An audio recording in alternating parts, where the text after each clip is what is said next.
Singaze nje siye kude ngisacela ukuyikha nje laphezulu siyilande nje la eshisa khona. Ufunani la kwabantu bathi wena ubalekile rehab? Mfethu. Yabona-ke nje mina leyo nto ifana neruma. Uyabo? Angazi uma ngabe une-fame njengami mfethu kuba nama-rumours angekho true. Into yokuqala nje angikho dumb. Yeah.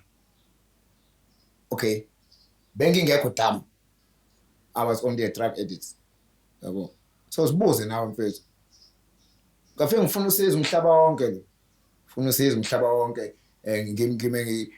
Ngiveze ngihlambalaze wara.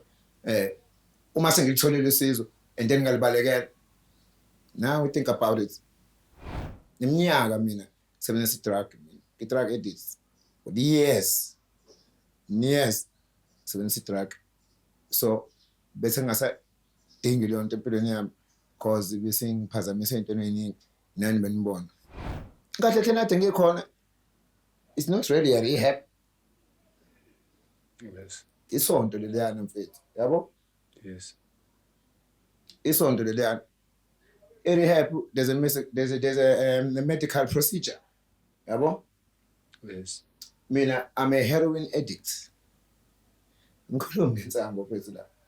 For example, when I was sick, vomiting,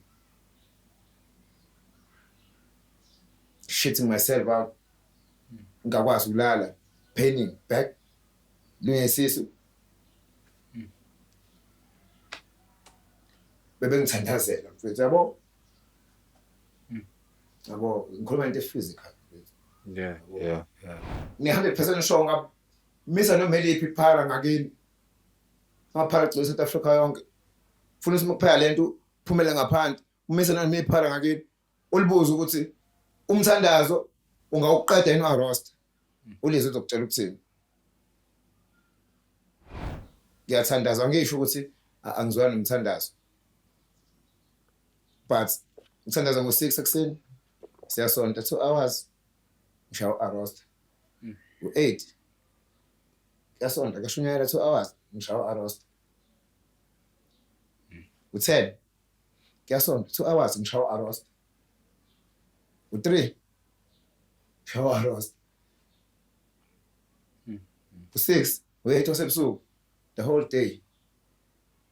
Funda iBhayibheli, fundisa ukuthandaza, fundisa ukushumayela. Ulifunda kanjani iBhayibheli kuleso simo? Ngiphazamise bengisazosho lokho. Sorry. Ngiyabonga lokho. No, ngiyabonga mfethu.